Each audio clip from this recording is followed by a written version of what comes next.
Morning, everyone. I welcome you all to the seventh day of the refresher course, interdisciplinary refresher course on education, cinema, and society. And today we have Dr. Bindu Manan Manel with us, and it's my privilege to introduce her to all our participants. Dr. Bindu Manan Manil teaches media studies at Aziz Premji University, Bangalore, India.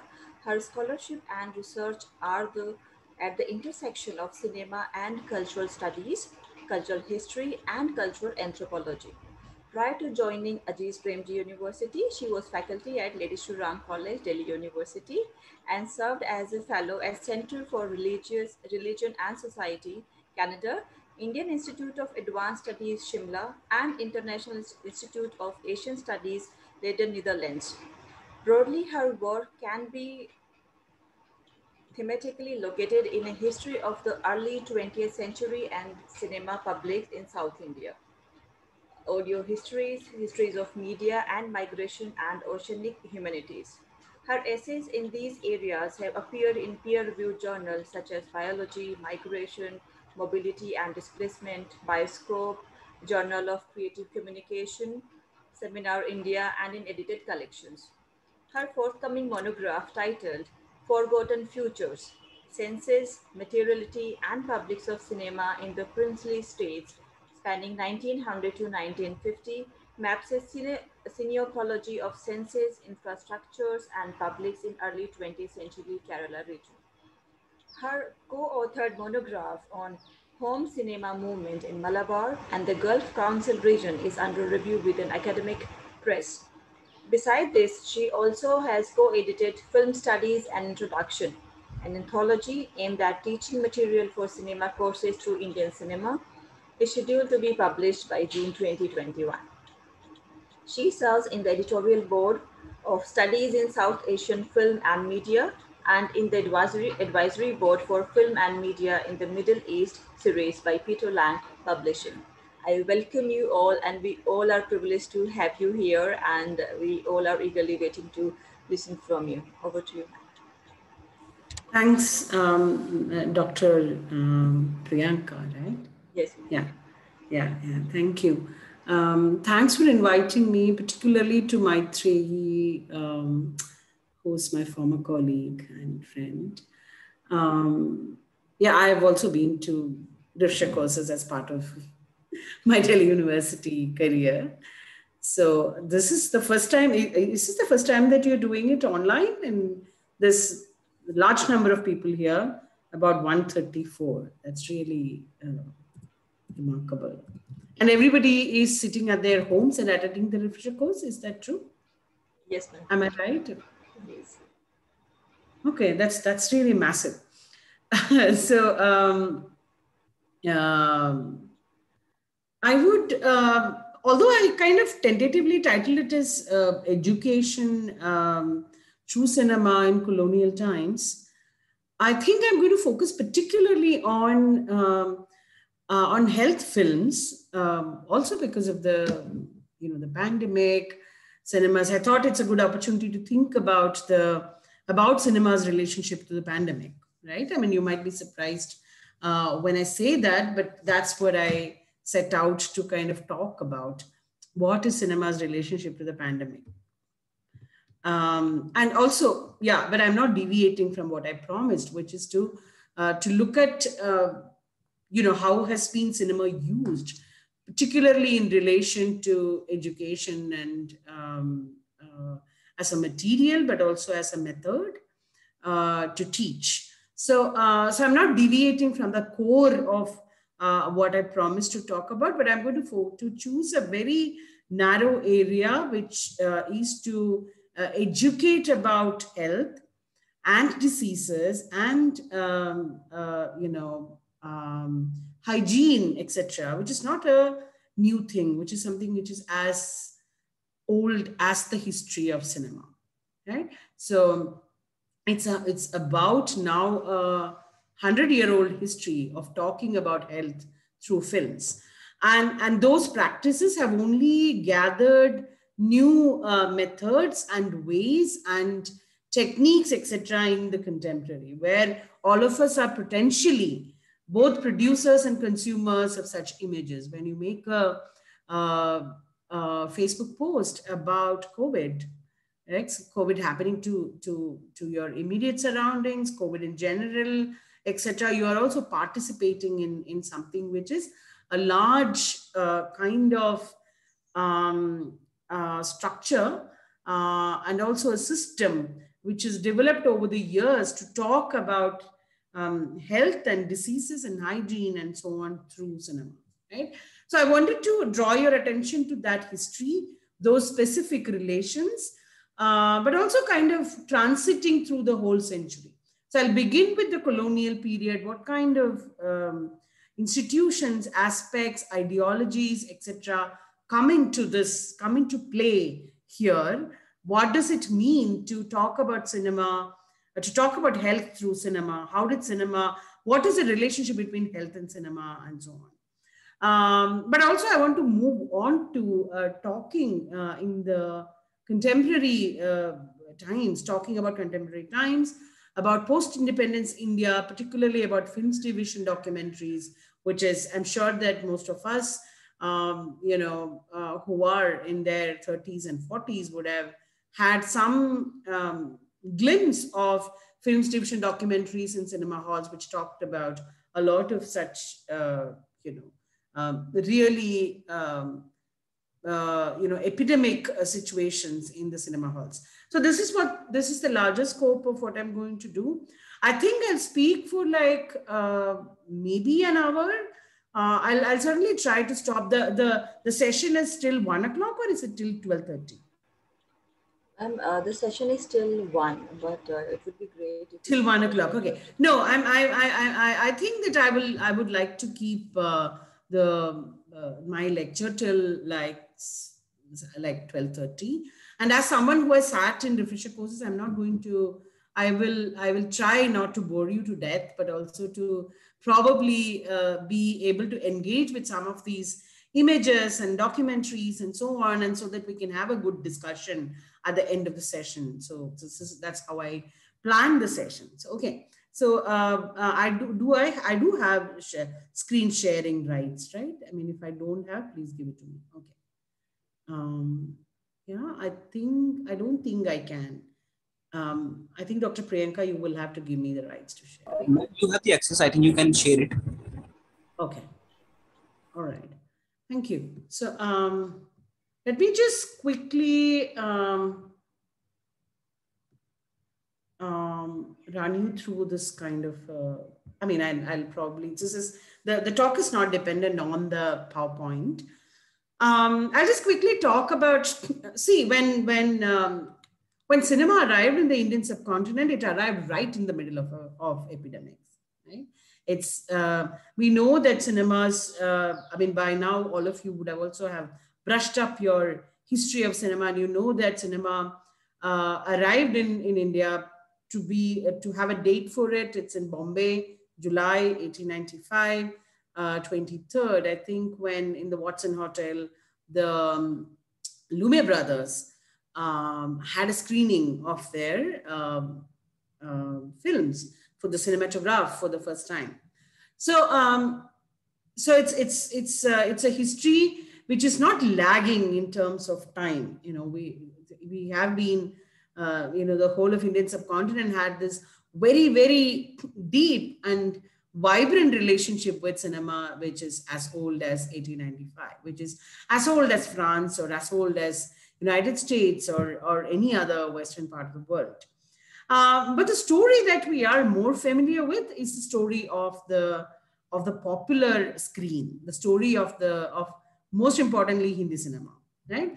But if you actually start looking at how cinema develops in this part of the world, what kind of films people have watched in large numbers, etc., you will see that there are several other genres and styles, etc., which have been very much part of the story, right?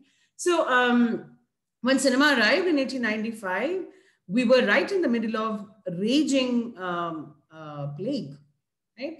So, and which was also followed by other kinds of,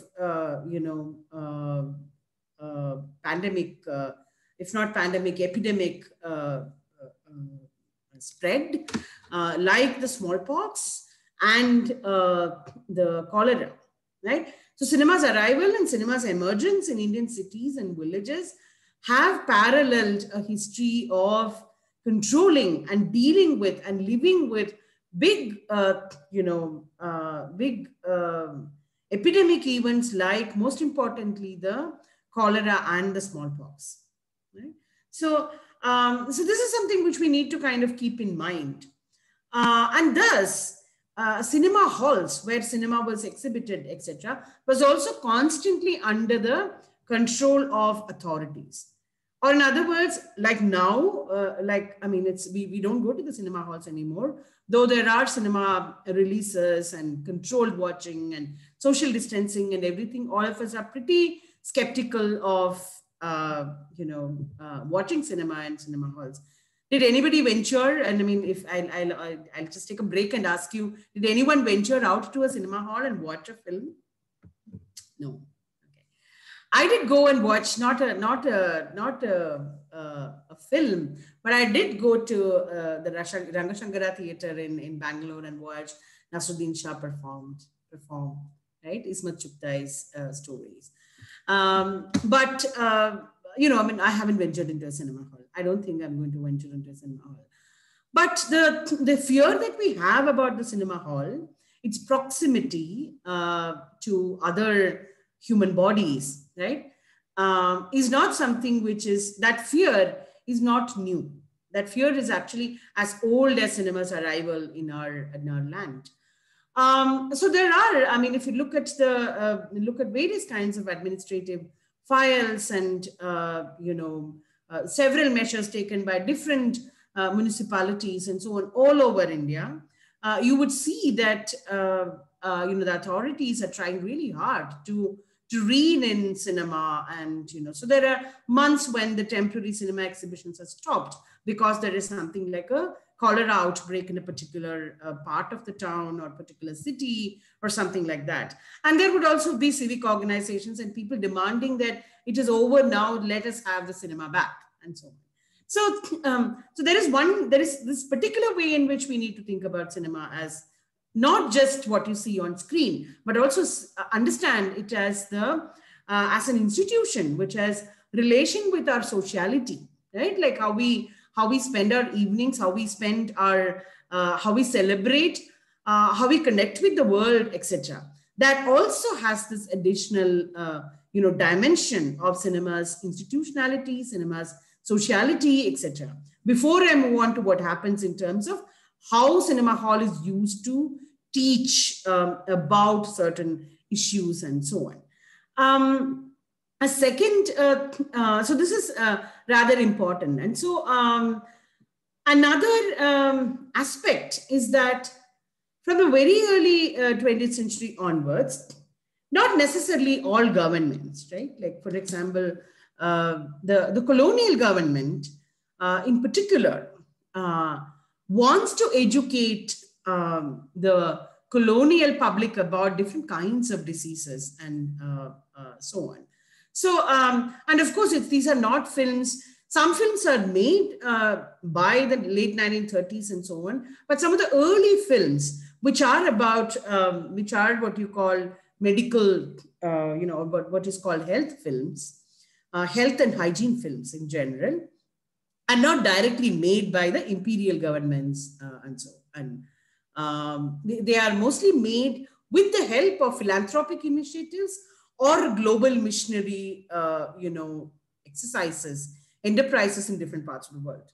So here there are, most parts of the world, especially if you look at Africa and different parts of Asia, South Asia and East Asia and so on. By the end of 19th century, the presence of various Christian missionary initiatives are pretty strong in different parts of the world.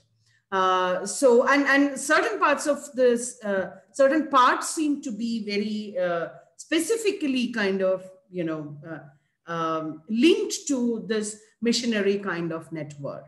So, so in India, you would see that places like what is now Kerala, but then the part of Kerala, but the princely state of Travancore, in Bengal, the Serampore missionaries, different parts of Bengal, parts of Orissa, etc., have major Christian missionary presence, who are also into, among other things, they're also into certain kinds of reform, providing education to different classes and castes and sections of the, of the places where they function, etc. They are actually one of the first people to bring this kind of film screening to different parts of Africa and Asia, including East Asia and South Asia. So, one particular film becomes actually probably one of the first prominent films. In the case of in the case of British Empire, the British government, actually the colonial British government in India and in other parts of the world, actually, and also the parts of Dutch East Indies and so on, they take this film actually and start watching these films as part of their propaganda, or as part of their campaign against more hygiene and sanitation in different parts of the colonies, right? So some of my material actually comes from the research that I've done in princely state of Travancore in early 20th century, where I've come across these documents where the Travancore princely state, in conjunction with the Rockefeller Foundation, runs huge health campaigns to kind of, get their citizenry aware of how to be more clean, how to prevent the circulation of vector-related diseases, airborne diseases, etc., vaccination, and so on, in conjunction with these kind of, philanthropic and missionary initiatives.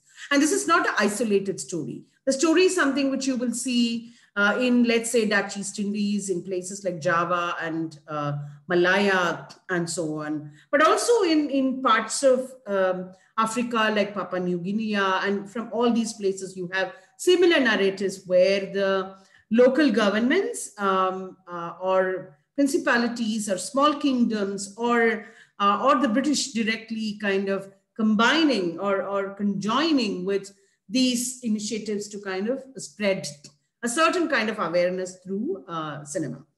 I'll quickly show you what is the film that I talked about. It's a 1929 film, which is made by the Rockefeller Foundation in United States, actually, in the southern parts of United States. It's called Unhooking the Hookworm. Okay, so I'll just quickly show you the. You can see my screen. Can you see my screen? Priyanka, can you just show me the thumb? Yes. You can see Unhooking the Hookworm. Yeah. Okay. Great. So I'll just show it for just 2 minutes perhaps, and maybe if somebody wants to bring up something, you could.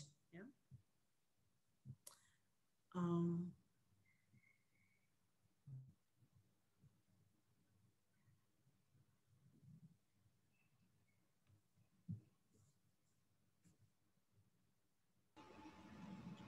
The video is not visible. There is no sound because it's a silent film, although I have shared the sound.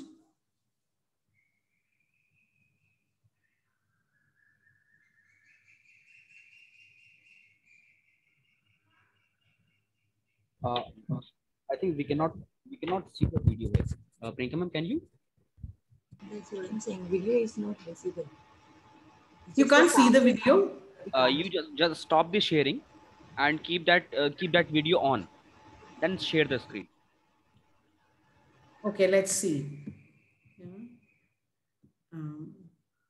All right. Give me a second. Of course, it is kind of obvious that, I mean, most of the film is actually, if you go through the film, it's available on YouTube.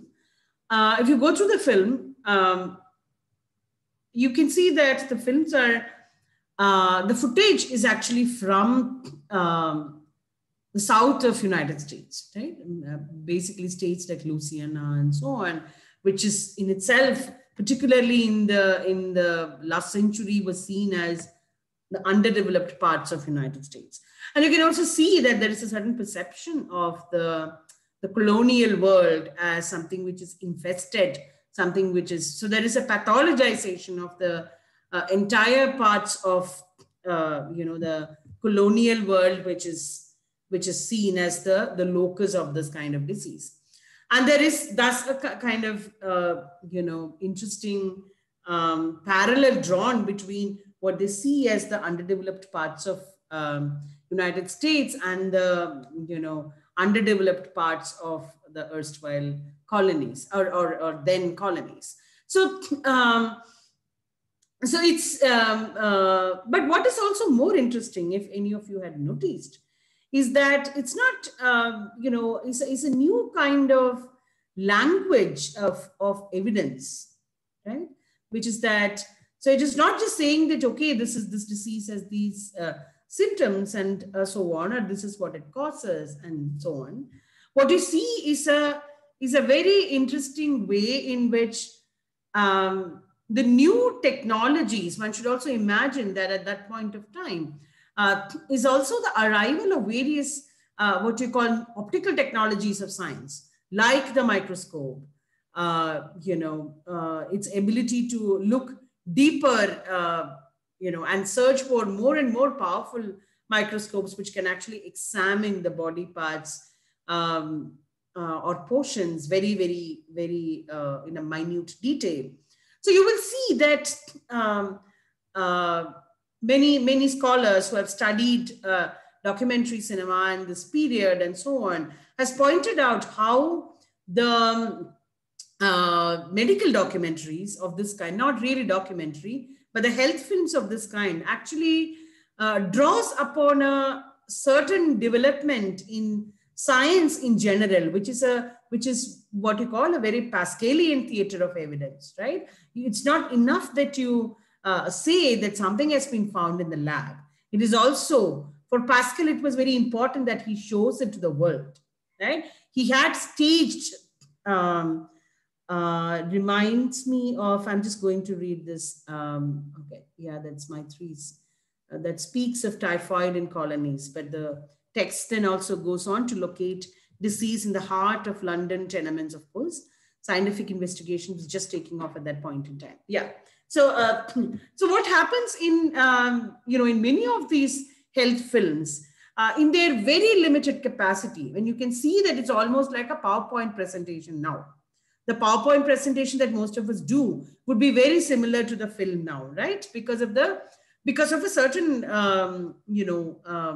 lack in animating, in movement, and so on. Of course, there was cinema by then, but when you are a smaller philanthropic organization, etc., the kind of films that you can make was rather limited. So, so what you see is also a theater of evidence, right? A staging of the inside of the body, of the minute details of what is the worm, the germ, the cause, the parasite, etc., in greater detail. So there is, even though it is not the most important part of it, you will see that there is a kind of, there is the microscope, there is the what the microscope allows you to see into the parasite and so on, to make the communication around all of this rather powerful as well. Right? So it's not just, when you look closer, you can see that the health films were also mobilizing various other kinds of elements that is present that is part of the scientific establishment, and intensifying it through a certain, elaborate staging of it through the films, right? So, so these kind of films, which is about, various kinds of epidemics, other kinds of, diseases, which are not necessarily epidemics like leprosy or, TB or, more and more diseases get added to this list, of course. But also about various other kind of practices like reproductive technologies, general sanitation and hygiene, and so on, becomes an important feature of most imperial governments. And they find there are more and more sourcing of this happened. Governments themselves start making, films that could help in this campaign. So this is one of the aspects of it. The second aspect of it is that we should also imagine that in the beginning of cinema, it's not as if that the number of cinema halls and the was this large in number. Most of them were temporary, especially if we talk about actually in most parts of the world, temporary cinema exhibitions existed up until 1930s. So the network for watching such films were not as widely available as of now. But there are also ways in which many colonial governments actually starts working through that question and devising certain ways of doing that, which is, I'll go back to my PowerPoint, which has an image.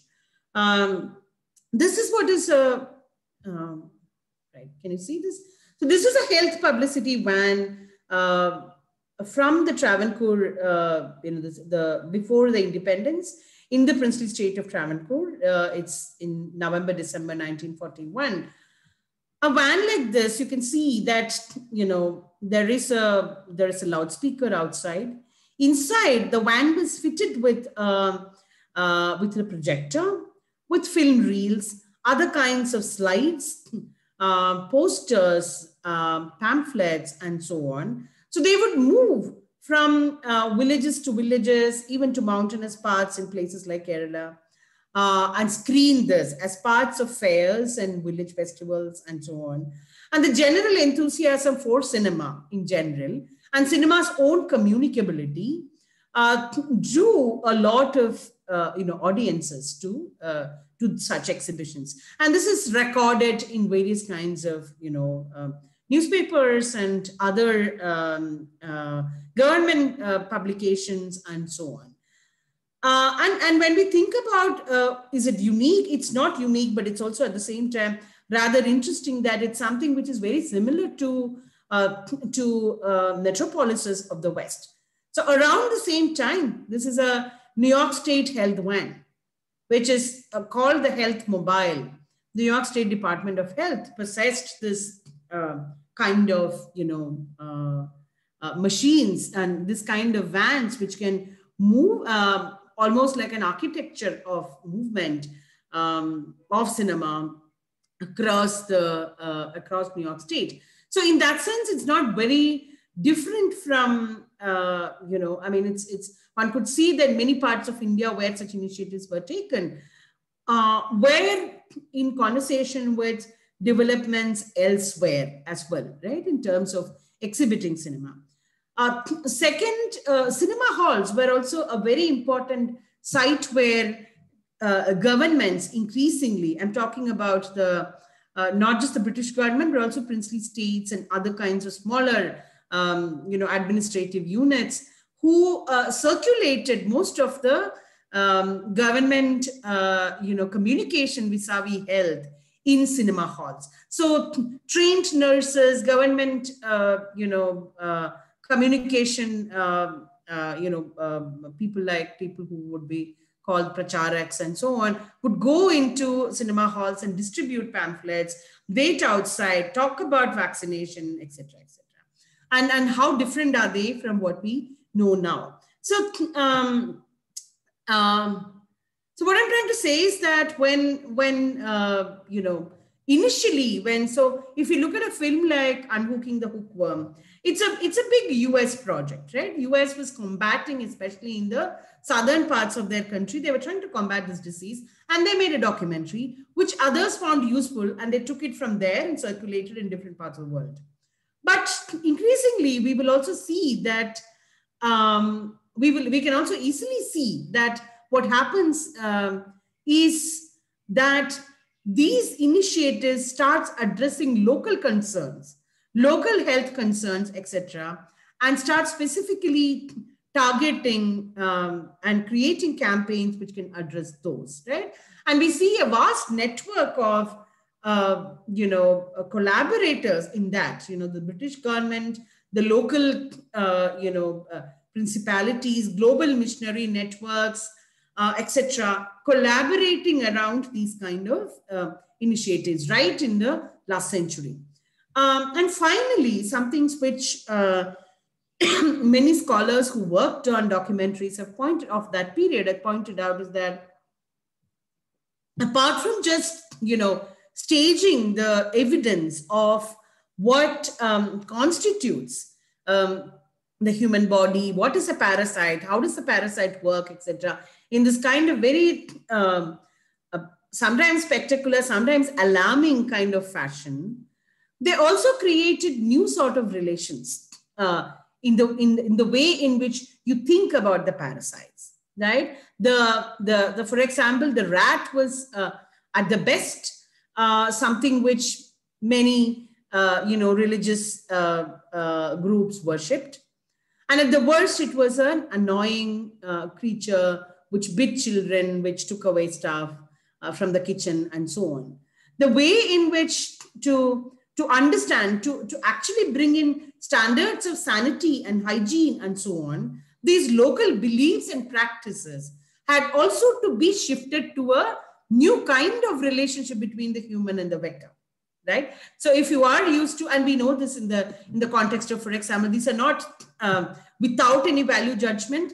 These are not actually easy decisions to be made. Like the monkey might, I've spent some time in the Himalayas in Shimla, and it's while the monkey menace might be a huge menace, to actually kill a monkey so easily is not something which comes to the human population of the city of Shimla for a variety of reasons, right? Not just religious reasons, but also several other kinds of reasons. To bring in the Western standards of sanitation and hygiene and practices around this, it was also really important for the British and other imperial governments in various parts of this world to kind of encourage the population to think about these parasites and vectors in different ways, in new ways, etc. Right? Or in other words, several other activities so think about fairs and festivities and so on, which were very much part of the sociality of Indian villages, etc.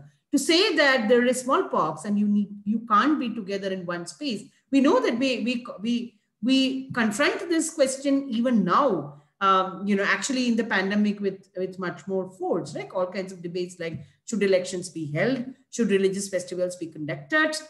All of this actually animate these discussions. So the what I'm trying to say is that the theater of evidence that is built up, the use of different kinds of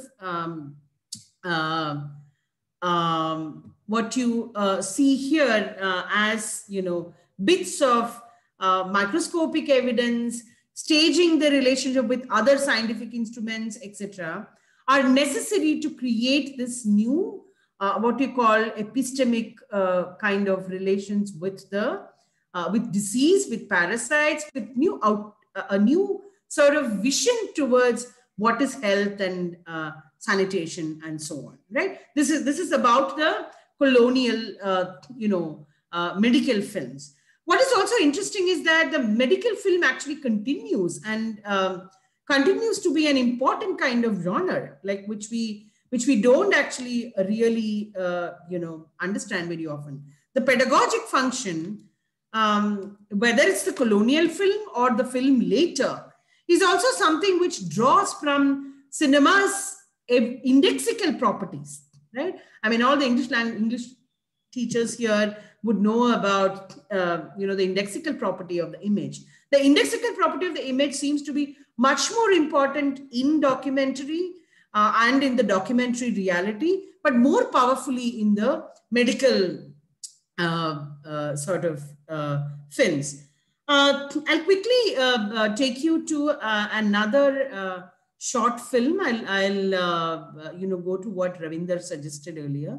Stop sharing this and go to that screen and then come back. Please give me a minute.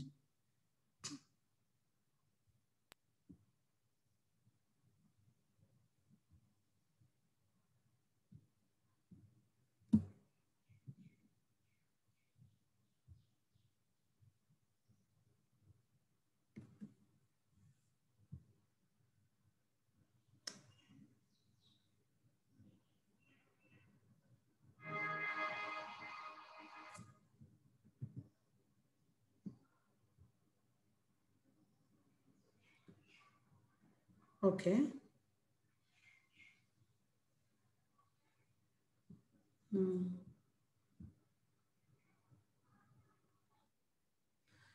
You can see this, right? You can see what says UNICEF television. Right? Yes, can I have a thumbs up? Somebody, please. Yeah, it's visible. Okay, you can see that. All right. I'm just showing a trailer because we don't have time to, you know, watch anything in its entirety or even in a meaningful fashion. This is a now medical documentary is kind of something which is, you know, it's not limited to just films. It's also something which travels across television to, you know, YouTube, to other kinds of internet platforms, etc. But in this whole story, particularly what is relevant to India is the formation of the Films Division in 1948, right? And Films Division has been very significant in producing a lot of documentaries. I'm sure that you have come across many accidentally or by purpose or whatever. But Films Division had dedicated, but interestingly on YouTube, there is nothing of the Films Division health films. They have various other kinds of films. So, I mean, as someone who has looked into Films Division, I also know that they have, you know, films made around most of the, not just epidemics, but also other kinds of, you know, conditions. So for example, they have a whole series of films made on cancer, on HIV, on, you know, tuberculosis, of course, leprosy, and so on. Also, let me also mention that, and this is something which you might be aware of, a large number of early films by which I mean post-independent cinema in the 1950s and so on, as part of their effort to take part in the nation's development and be part of, you know, social reform and so on, had taken up the campaign of leprosy and tuberculosis, etc., very powerfully. I don't know how many of you watched those films, but a number of films were made in several Indian languages where leprosy was a central theme, right? Or tuberculosis was a central theme, right? In whatever, in some it is about, you know, the disease itself, but in most of them it is actually about the abandonment, the, you know, the material conditions, etc., in which the tuberculosis or leprosy patients, etc., live. I mean, a very major example that comes to my mind, which is not where tuberculosis is not a central theme, but tuberculosis comes as part of the female protagonist's, you know, feeling of abjection. She's a partition, you know, subject. She's the female lead. She's also the sole breadwinner of the family, and she keeps sacrificing many things in her life, even her love of her life for the betterment of her siblings and so on. And she ends up in this in a TB sanatorium, abandoned by everybody, wanting to live, right? And screaming that I want life. So the TB appears in this very powerful way across various Indian film genres, actually, not just popular. And here I'm talking about Meghida Katara by Ritwik Ghatak. So in early 20th century cinema, then you have this, you know, mid 20th century cinema, post-independent cinema. There is the powerful presence of the social reform movement and its imagination of health and hygiene and relationship to fellow citizens and so on, which is done in this very powerful fashion. To get back to the medical documentary then Films Division has made this their mandate to create documentaries on various kinds of diseases. So cancer, HIV, tuberculosis, leprosy, all of them has found polio. Polio eradication was a very big project. All of this has found subsequent, films made by the Films Division.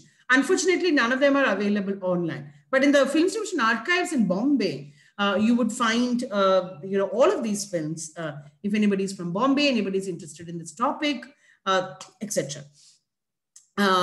So this is a very short documentary, which actually is a UNICEF documentary about both India and Pakistan, right?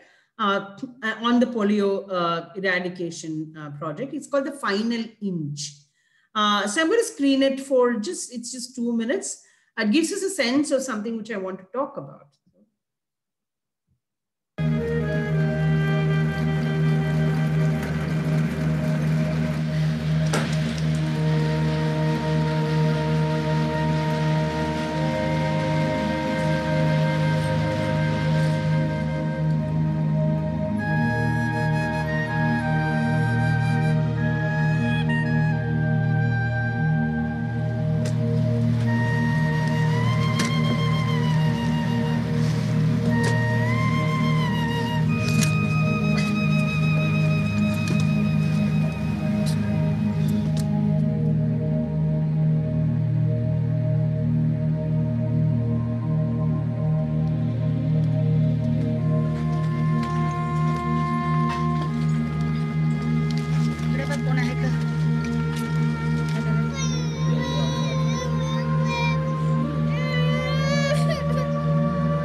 मैंने जब पहली बार job किया ना, तो मैंने कहा चलो CMC देखती हूँ पोलियो की। मुझे ये मालूम था कि सिर्फ पोलियो की दवाई पिलानी होती है। तो वहाँ ट्रेनिंग में इस बात का पता चला अपनी बात समझानी है। अब समझाने के लिए उनकी 2 बातें सुननी पड़ेंगी हमें। हम उनके घर जाते हैं, वो कहती है बाजी पहले हमारी बात सुनिए। मैं कहती 2 नहीं, मुझे अपनी 5 बातें समझाइए। कोई बात नहीं, सुनूंगी, लेकिन आप फिर मेरी बात समझिए। परेशानी तो आती है, दिक्कत तो आती है बहुत। आ सकती हूँ भाभी, पर इससे मुझे एक को ले लूँगी। अभी एक को दे दीजिए। जो पोलियो ड्रॉप को कहती थी कि मैं नहीं पिलाऊंगी। मैंने राउंड के बाद आके इनको तैयार किया। इनसे मैं हर महीने राउंड से पहले 6-7 मरतबा मिल चुकी हूँ। मतलब ये कहती थी कि मतलब हमें इस दवाई पर भरोसा नहीं है। तो फिर मैंने इन्हें समझाया कि नहीं, ऊपर तो अल्लाह है, मैं आपको समझाने आई हूँ, आप मेरी बात पर विश्वास करिए। अच्छा, Okay, so let's stop this. No, but what is sorry.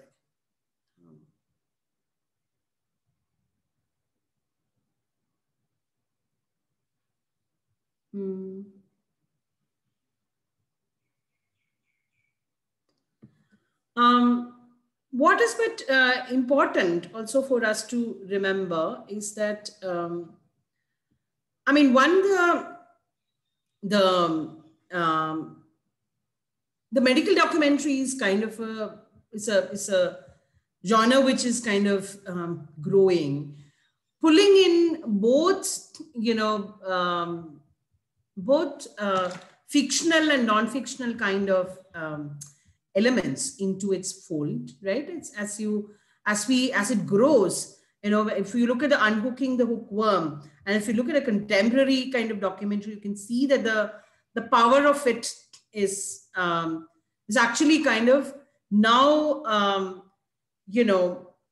it's striving to tell a story, right? A story which is where they are, where their resources are several. It's not like the kind of, still images with which the older filmmakers are working, what you'll see is a kind of, where they are putting together, it's the medical documentary has increasingly become the story of disease and illness that frames and organizes otherwise very disparate kind of elements, right? So what they try to do is that there is scientific evidence, there is archival footage, there is personal testimony. So for example, the footage that we saw now, you have a health worker who's talking about the kind of, her personal testimony, right? But it's also ethnographic in nature. Very often you will have indexical representations like maps and figures and graphs and very animated sequences and photographs, etc., that constitute the documentary. So it also then moves very, very fast from the particular to the general, right? So the particular illustration of a healthy body to a particular case of the diseased or the ailing body to the general conditions in which the disease is functioning, right? So there is a reenacting on screen of a case of illness. As we saw, with the last trailer, we see that it begins with the case of a particular illness and so on. And also towards a particular pathogen viewed via a microscope. And we see that it's kind of something which is following from the colonial documentary itself, that method of making use of the scientific instrument to kind of go into the body or go into the pathogen. So this would be an interesting comparison of, this is from an illustration of and a good example would be what we see in the, I'll see whether we can, I'm sure that you all have watched it, so maybe I don't need to screen it, but the tobacco ad that keeps coming on earlier on in the cinema halls and in TV, but now also on YouTube, etc., where there is this little, girl who's playing with her father is smoking, and then he's coughing, etc. So there is a kind of personal narrative. There is also, then it quickly moves into talking about, this many percentage of people die of cancer, etc. And then it goes into the, the lungs of the person, right? It's an illustration of the lungs of the person in detail, part of which is kind of ruined and so on. So this is the way in which medical documentary is put together. But as a genre, it is also something which is drawing from every possible kind of, genre in cinema to sort of, to be able to tell this kind of stories very powerfully. So I'm going to share this screen from an essay, in fact, where there is there is a comparative image of a anatomically correct brain cell. This is about alcohol. This is also a Films Division documentary, actually. It begins interestingly where two friends are kind of merrymaking, drinking, etc. But soon they start fighting. And from there, the film moves into this kind of a illustration of an anatomically correct brain and a brain that is sort of, damaged with alcohol. So let me just quickly share that to prove my point of how older kind of techniques of, narration and evidencing continues more powerfully using more, sort of minute detail, etc.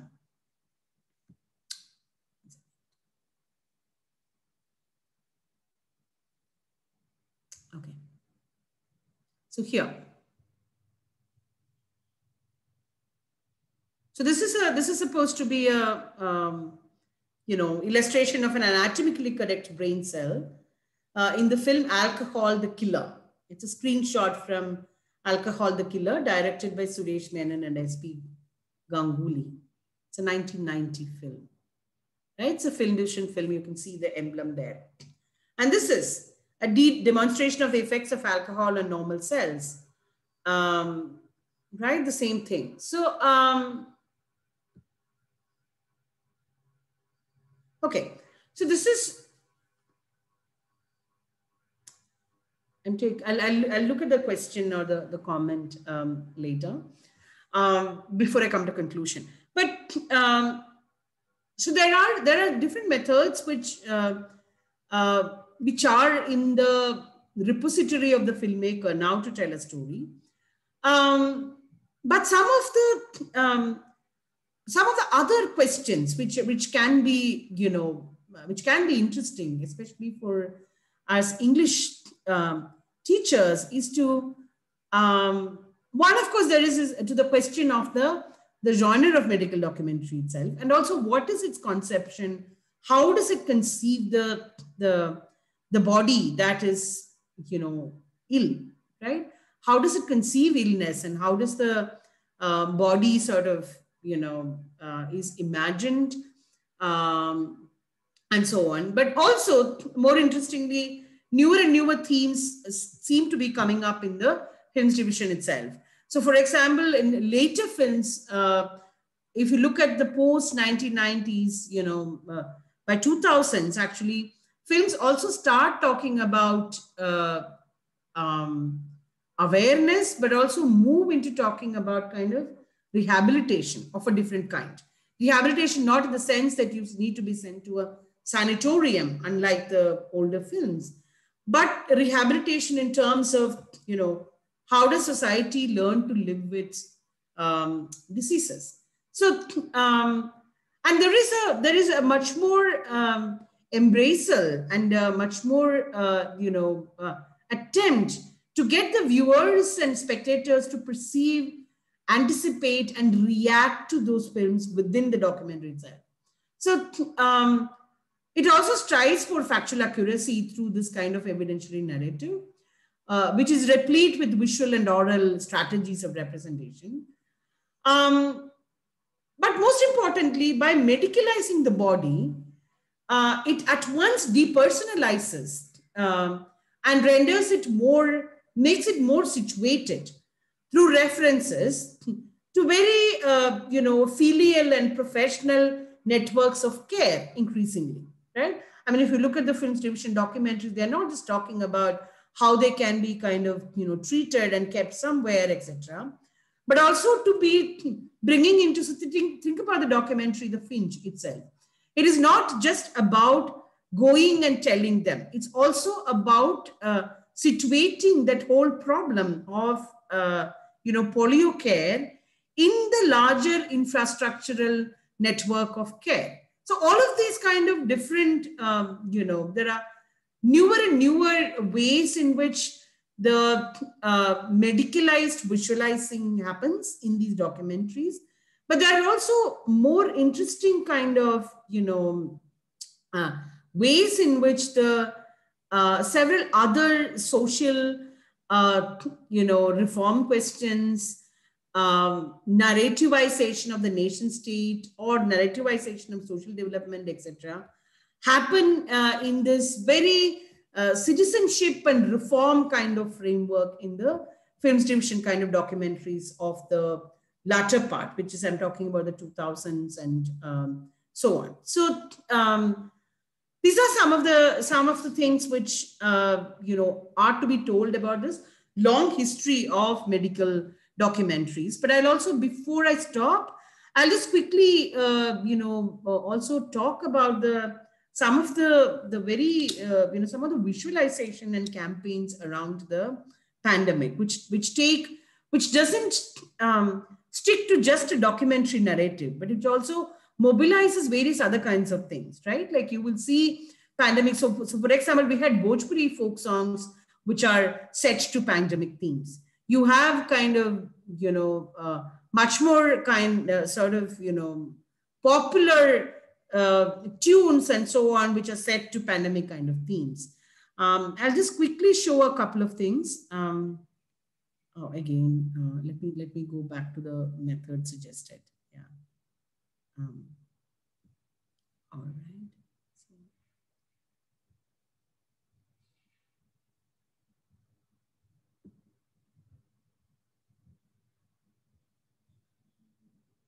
So as most people know, the Kerala government's Break the Chain campaign was highly kind of, it was one of the first sort of government campaigns to come up on the COVID control and COVID awareness and so on. So they actually initiated the Break the Chain campaign with actually a Kathakali kind of performance. And I'm going to show that video for you in case you haven't seen it. And we have seen various things after that. We have seen, COVID Bharatanatyams, we have seen COVID Kathaks and so on and so forth. But that apart, I'm talking particularly about campaigns by governments and so on. And, in keeping with the theme that we were talking about, I'll just share this for you to think about what kind of new aesthetics come into the conversations on, health, epidemics, and, communicating around them. I hope everybody can see this. Shall I play this?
So right, and there has been there's always also been other sort of initiatives all over the world. But what I observe, see is this very interesting kind of shift towards. So if we keep track of what happens in medical related communication through cinema, we would see that the documentary reality is something which is looming large and framing most of these conversations and so on. But what happened with the pandemic? Suddenly the prosumer public, which is the public which can both produce and consume, right? When you're making a TikTok video, you're both a consumer and a producer. We're putting up something on YouTube, you are somebody who's creating content.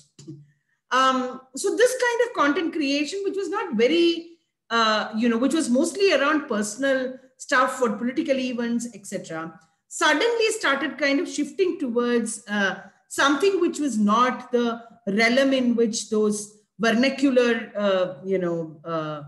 media publics were operating. But interestingly, the pandemic drew them to conversing through this kind of media.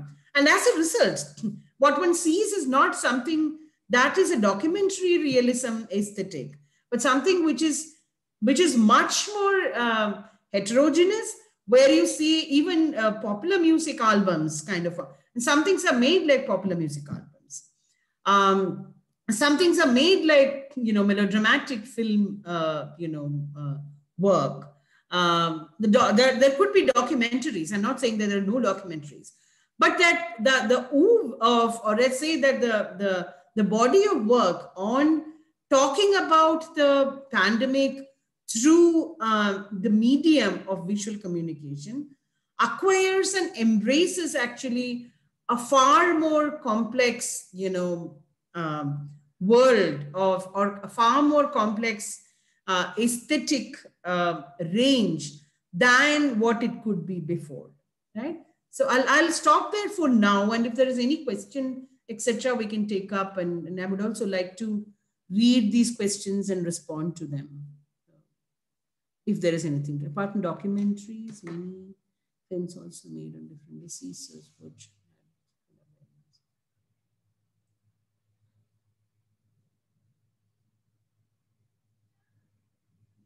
is there a question for me?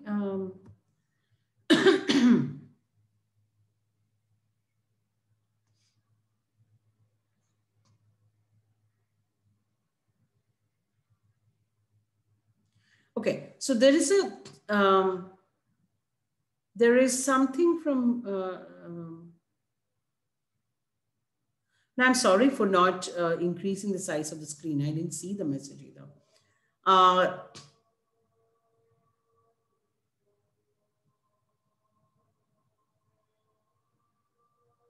Okay, so a couple of things. I mean, I'll first take up so this is what I was also trying to talk about, which is that I'm saying that I am focusing on the genre of medical documentary, but it is not limited to the medical documentary. There were other,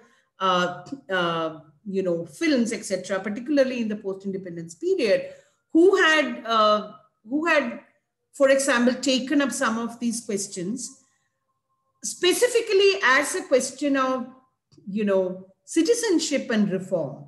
Not as, so for example, like a documentary, unlike a documentary, the concern here seems to be about, building communities, building, spaces for rehabilitation, etc., and less about,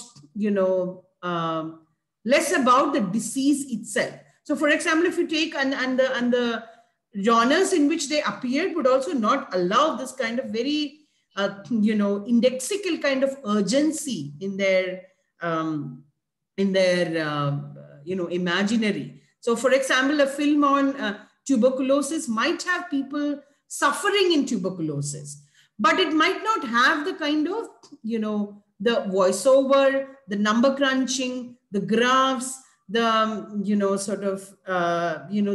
the depiction of the parasite, etc., in them, right? So this is also because these are completely different kind of genres in which you might have the same sort of themes emerging, but the nature of the genre is also going to determine how you will tell that story, right? I don't know whether I answered your question, but I agree. And I think I said that in my presentation also, that it is not the conversations about health and cinema is not limited to the documentary. It is also something which is, cuts across various kinds of genres. And many Indian regional film industries have had taken up this theme in very interesting ways, in melodramatic genres, in kind of socialist films, even in art house, or let's say avant-garde kind of film movements, etc. But of course, that is going to be very different from how the medical documentary would visibilize that story. Is there? Oh yeah, there is a question about advertisement campaigns, etc. So see, something which I think is the short advertisement campaigns were also part of the films division and the Doordarshan kind of productions for quite some time. It's only in the recent past that the advertisement campaign becomes, part of the corporate social responsibility initiatives or other kinds of NGO initiatives, etc. But you are right that in the recent times, the advertisement campaigns have probably more traction. And I do not work on that also because it's not something which is part of the time period in which I work, which is the last century, in the colonial period and the post immediate years of post 1950s. The advertisement campaigns were not a feature. They're more kind of a creation of the new media sort of space and new media kind of networks now. From the 1980s onwards, they acquire a certain kind of importance in Doordarshan and becomes part of this kind of a conversation around health. So you are right in that, but it's not my area of research, because I looked basically at the colonial period, and I was specifically devoting this lecture towards, what are the kind of, what is the genealogy of medical documentary in India. But thanks for that, comment.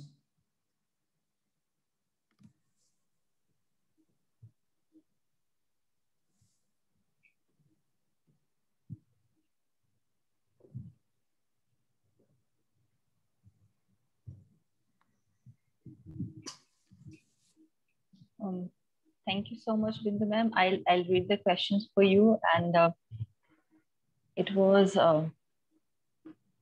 really very enlightening session, and it is the 7th day of this refresher course, and we have talked about Gandhi, we have talked about gender, we have talked about disability, consumer behaviorism, and the changing cinema and the different forms like OTT platforms and all.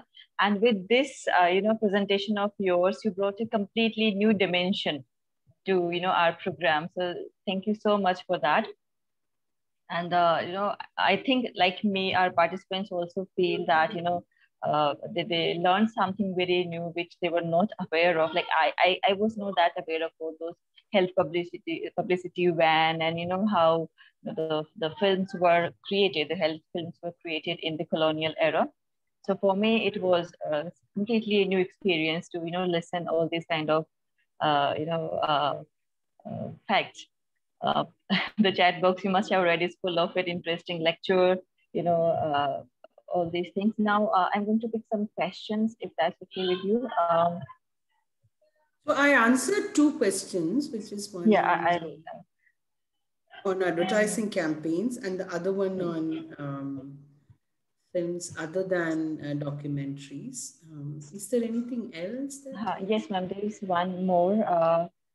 It's by Dr. Lakshmi Pandey, and she says, I wish to know that what other important effective modes should be there in a nation like India, where people belong to different religions, live under one roof, and digital illiteracy is a big problem, especially in villages, as during the pandemic also we are going through now.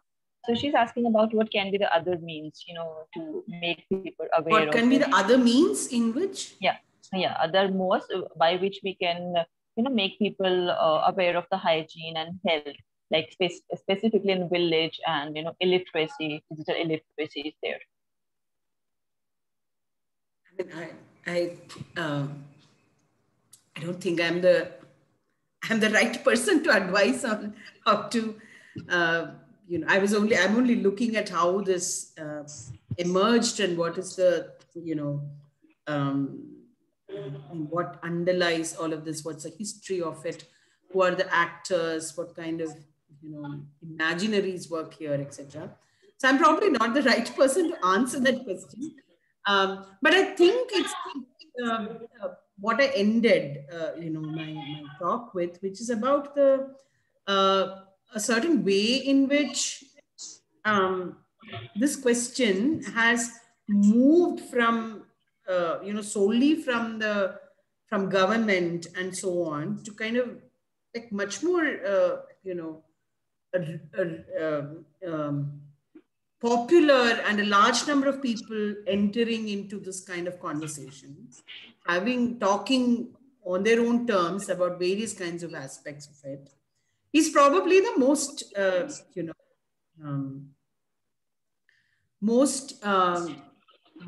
promising aspect of it. And so to reach them, to be in conversation with them, is probably the best solution to it. And that's up to governments and up to agencies, etc., to how to make use of it, rather than leaving it as a kind of something which happens parallelly. Right? That's where one potential kind of lies, to be able to be in conversation with people who have taken it upon themselves in a large number of spaces. I don't think I have a final answer to the question. So anyway, yeah, but I know that what is it's a troubling thought. that so much is happening, and then how does this? Many participants are talking about, that, yeah, the documentaries and specifically the health films, not the documentaries, they are really nice, but they are asking if you could shed some light on the popular cinema also. Like there have been many movies in the recent time, like Toilet, Padman, which talk about health and hygiene. So it would be great if you could throw some light on these also, that, how they are also helping. And do you think there should be more movies like that which talk about health and try to sensitize people regarding these issues?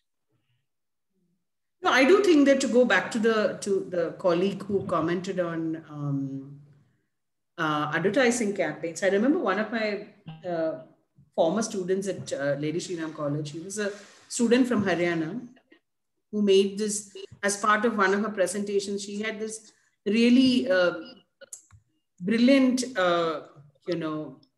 presentation on the government's campaign around toilets, for example.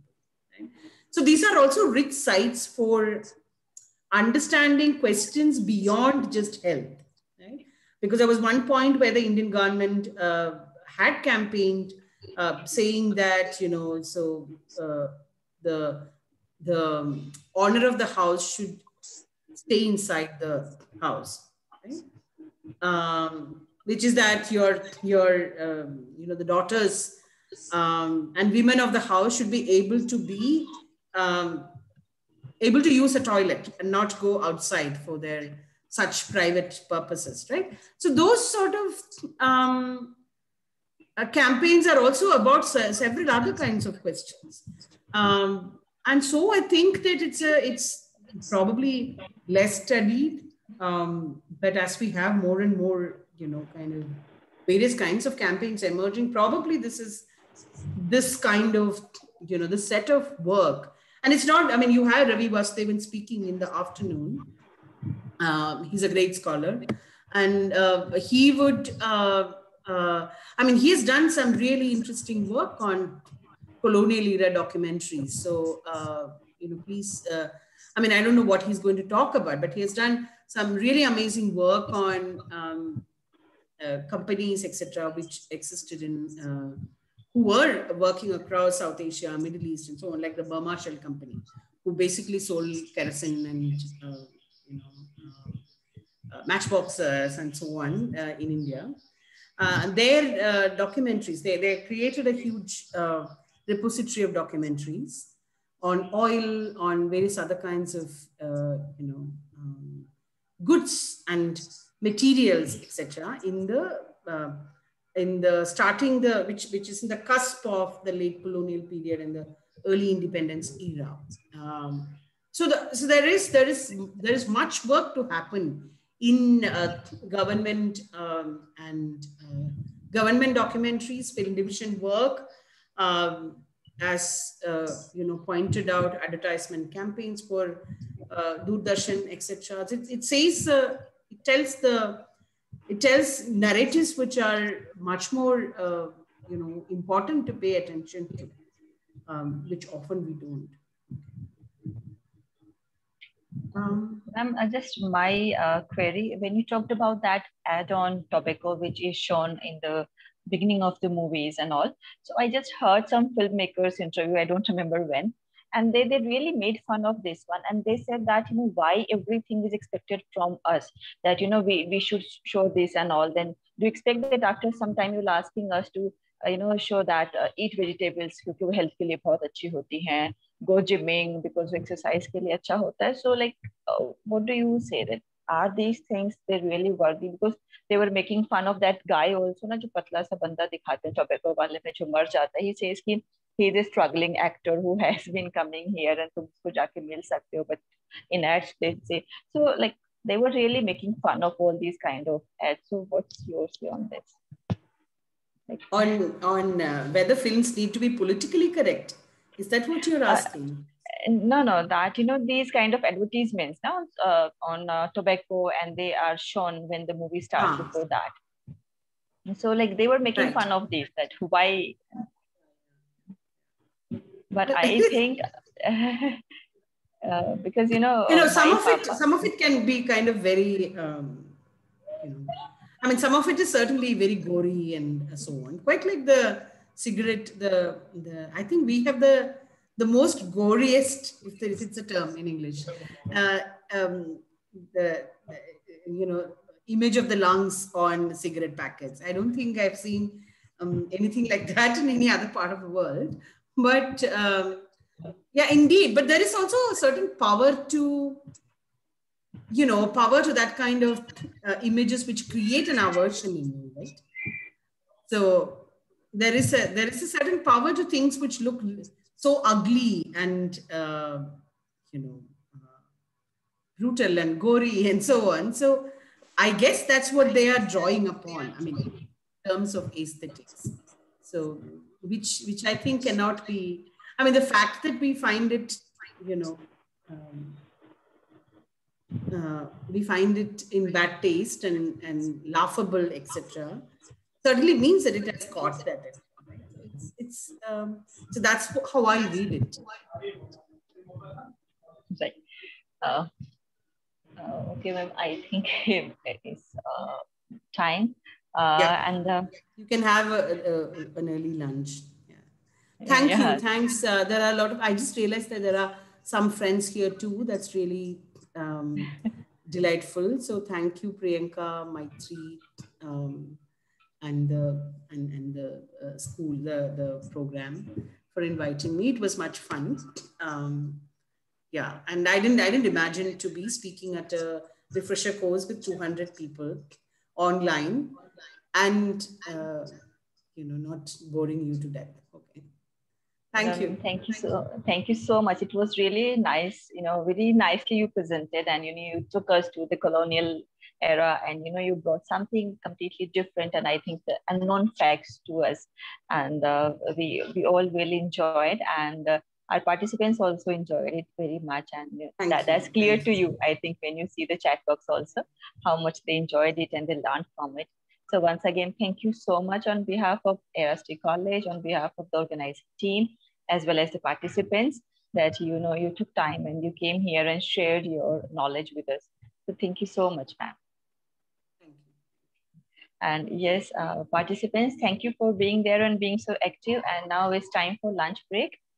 Please join at 1:25 sharp so that we can start our session. And just a reminder that attendance